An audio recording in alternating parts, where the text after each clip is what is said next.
Go. Hello guys, good morning. Andito po tayo sa farm na Mrs. Yung 2 hectare farms nila. Ngayon, pumunta kami rito para mamutol ng ang poste para sa bako doon sa pinaka boundary ng kanilang lupa. Doon tayo, namutol tayo doon ng Madre Cacao. Yun yung mga ginagawa natin ngayon. Ito po yung mga Madre Cacao na gagawin namin mga poste. Kahit maliliit yan, Madre Cacao yan. Itusok lang yan doon sa mismong boundary para tumubo siya. Ito naman yung pinakapatag. Pinakapatag niya. Ito naman po yung na sagingan nila. Nilinis ngayon natin. Tingnan mo naman, malinis, masukal yan. Ngayon, tingnan mo, linis na sagingan. Yan ang mga ginagawa natin. Mayroon pa doon 2 tumpok. Tatapusin natin. Ito, ganyan yan karumi. Oh. Kita nyo? Samantala namin habang nandito kami. Kasi pag siya. Kami, tagal-tagal naman kami bago makabalik. Ito, linis. Linis naman daw siya. Bago maligo. Guys. Ya.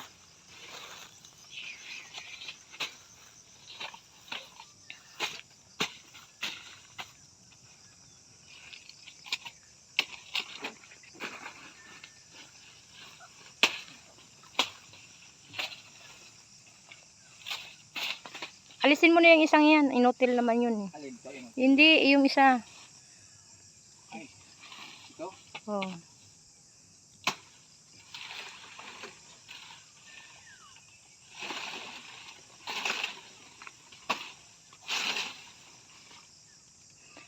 Kasi maganda sa saging yung hindi siya inutil. Ito, pwede pa tinabangan ito. Papakain na sana. Diyan mo lang yan. Hayaan mo na yan dyan. Para hindi sila magsiksikan.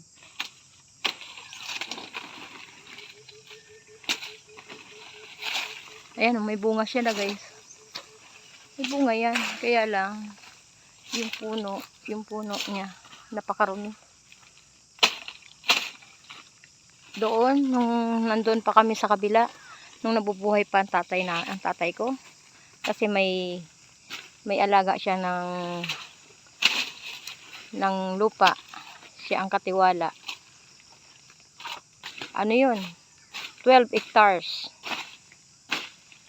Wala na. Mula noon, hindi na kami na pumunta doon. Ang dami namin tanim doon ng mga sagingan. Yang isang yan, putulin mo na yan. Yan.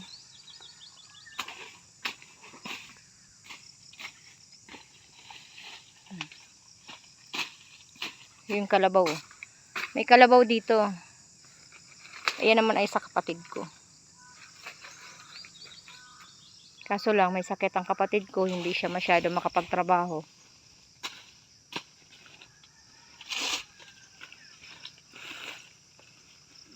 Okay. Kabila. Thanks. Dahil mo na. Ilan na ba yan? 4 na puno. Hindi, ibig minute. 3 minutes na to. Dito muna tayo. Kasi ito naman tayo sa kabila. Ito naman. Ayan o. Kita nyo. Ito naman. Iyan naman ay napakarumi. Tingnan nyo. Ito naman ay tingnan mo napakasukal niya. Ang puno ngayon, lilinisin ni Jasper yan. Lilinisin niya yan, tingnan mo. Kasi para maganda siya tingnan, gaya noon sa kabila, napakalinis na.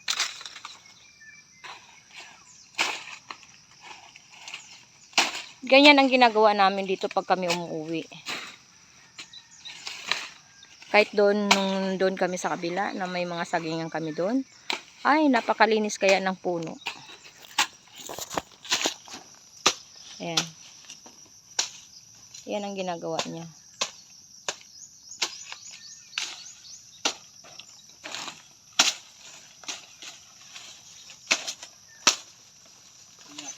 Ito naman ay, dito naman ay patag. Dito naman ako magpapasimula magpakopra sa patag. Kasi doon sa kabila, doon sa Bakilid, yung tirik, tapos na kami doon. Dito naman, magpapakupra ako dito, kaso lang hindi pa. Wala pang maguguno. May gawa pa. Inaantay ko pa siya matapos.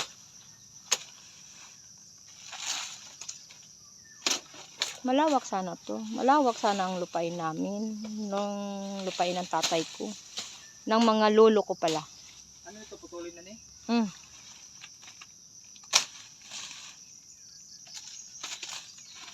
Ayan. O, diba? Ang ganda na naman. Dahil malinis. Galaw-galaw ka naman dyan, Jasper. Yes naman, gumagalaw tayo. Hello!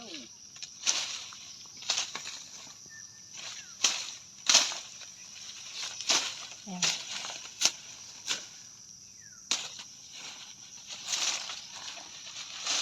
O, kailangan nyo yung puso.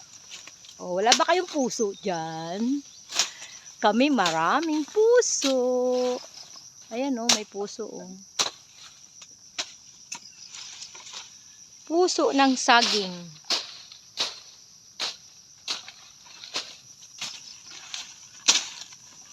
Nagsawa na si Jasper kung ng puso. Nagsawa na siya. Ayaw niyo nang kumain ng puso. Ayan na, malinis na siya. Oh, di ba? Yan ang gusto niya dito. Na meron siyang nalilinisan. O, tingnan mo, napaka lawak naman din nito. Ito naman yung 1 hektarya.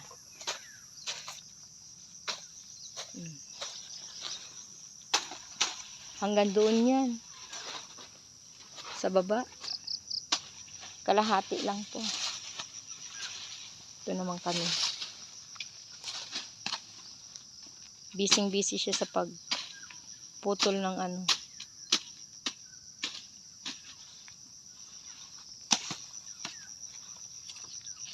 O, tingnan mo. Kumuha ako ng avocado. Dito naman may avocado naman siya. Iba naman yung forma ng avocado. Oh. Yung kinuha ko ay maliit na pahaba. Para siyang ano siya, bote. Ano to? Papuputulin? Ano ba to? Bawasan mo yan. Putulin mo na yan, yung ibang yan. Ito? Yung mga sumpay? Ay, yung isa wag, yan wag, yung isa lang. Oh. Malaki na ang puno. Paano? Pinag-aano yan ng kalabaw. Para mabawasan sila.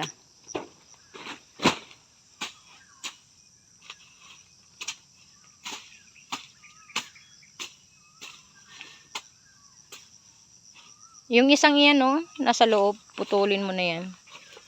Ito. Kasi, para ano sila, tumaba. Yan, oh, malinis na. Malinis na siya. Wala na siyang mga tuyong dahon.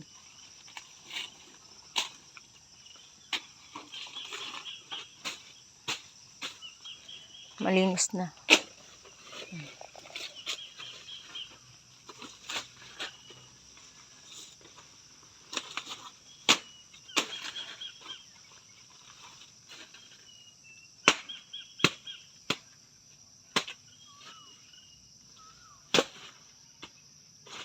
Ayan.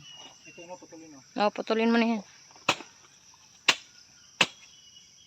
Ayan, pinaputol ko yung isang puno kasi ang pangit naman ng hindi. Pag nagbungan man yan, para naman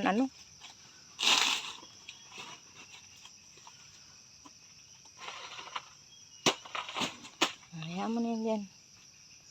Okay na guys. So, tingnan mo, ang linis na. Okay. Oh, Jasper. Tingnan na, linis na. Okay, thanks. Bye-bye. Bye.